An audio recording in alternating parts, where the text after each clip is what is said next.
Palestina terus menghadapi pasukan pendudukan di berbagai medan pertempuran di jalur Gaza. Mereka juga saling adu tembak hingga menewaskan penembak jitu Israel, dikutip dari Senaya Al-Mayadin di kota Gaza. Rezim Zionis ini terbunuh, sementara Brigade Al-Qassam mengaku selama operasi Banjir Al-Aqsa para pejuang berhasil menghancurkan ribuan kendaraan Israel. Mereka mengklaim lebih dari 1,108 kendaraan Israel hancur dan rusak, termasuk 962 tank, 55 pengangkut pasukan, 74 bulldozer dan 3 eksavator, 14 mobil jeep. Terbaru Al-Qassam mengumumkan bahwa mereka telah menargetkan 4 tank Merkava Israel dengan peluru Al-Yasin 105. Tank ini dihancurkan di sekitaran persimpangan di Al-Sinaa di kota Gaza.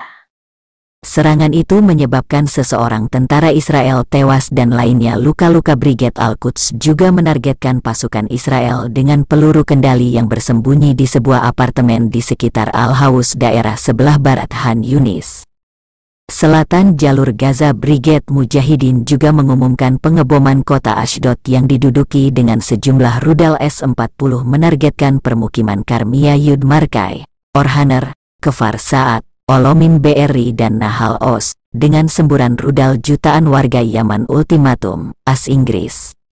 Demokrasi besar-besaran di Yaman kembali digelar sejumlah lokasi Yaman. Mereka meyakini Gaza akan mencapai kemenangan dan Israel dapat dihancurkan. Demonstrasi massal terjadi di Gubernuran Saudara Raimah dan Maghrib Jumat tanggal 9 bulan 2 2024 pagi. Dalam orasi mereka tugas mengatakan akan terus bersama Gaza hingga mencapai kemenangan. Unjuk rasa besar-besaran juga terjadi di kota Sahada dan wilayah Al-Murazem timur laut kegubernuran, kemudian di wilayah Sahara di distrik Razi dan wilayah Al-Jarzah di distrik Gamar sebelah barat kegubernur. Demokrasi juga terjadi di kota Al-Jabaya pusat di kebernuran Raimah dan di distrik Bilat Al-Taim yang sama Yaman Barat. Sebelumnya pada Kamis 8 bulan 2 pimpinan Gerakan Insya Allah Yaman Abdul Malik Al-Houthi Barat menyampaikan pidato. Dikatakannya ketabahan masyarakat Palestina akan membawa kemenangan yang tak terelakkan dan kehancuran entitas penduduk Israel. Abdul Malik menegaskan operasi militer terhadap Israel AS dan Inggris akan terus berlanjut.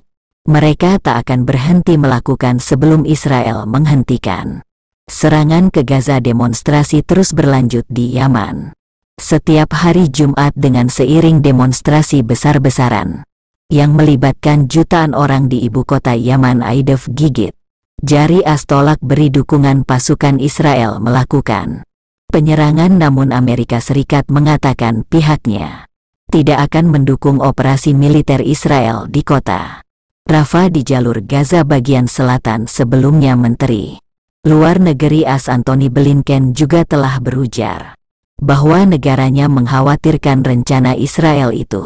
Adapun juru bicara Dewan Keamanan Nasional AS John Kirby dalam konferensi pers mengatakan tidak ada indikasi bahwa tindakan Perdana Menteri Israel Benyamin Netanyahu segera akan mengarahkan pasukannya ke Rafah. Sementara itu Israel dilaporkan menghancurkan serangan ke Rafah pada Kamis tanggal 8 bulan 2 2024. Pasukan Israel IDF mengebom wilayah di perbatasan selatan Rafah sendiri kini menjadi tempat pengungsinya warga Gaza. Kota itu menjadi salah satu dari sejumlah wilayah yang belum disentuh pasukan Israel. Badan Bantuan Kemanusiaan telah memperingatkan potensi bencana kemanusiaan jika Israel melancarkan operasi militer ke Rafah. Kekhawatiran serupa juga diungkapkan oleh Sekretaris Jenderal Perserikatan Bangsa-Bangsa PBB Antonio Guterres. Dia menilai jika operasi militer benar-benar dilakukan Israel, hal itu akan memunculkan dampak buruk.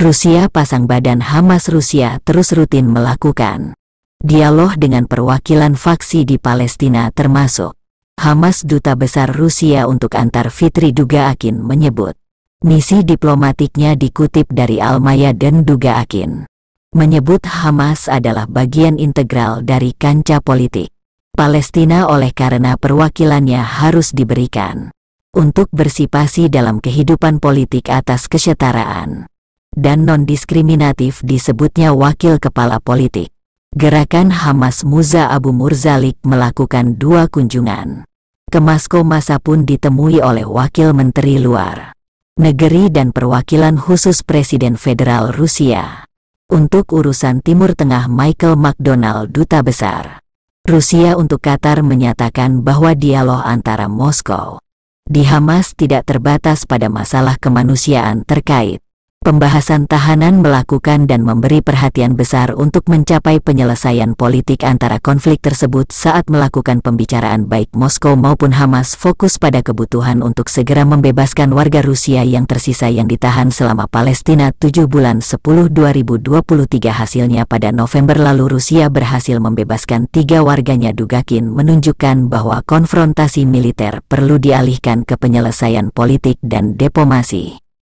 Presiden Amerika Serikat Biden menilai tindakan Israel di Gaza sudah berlebihan. Dia meminta sekutunya untuk mengakhiri perang. Pernyataan ini disampaikan Biden kepada wartawan di Gedung Putih pada Kamis tanggal 8 bulan 2 2024.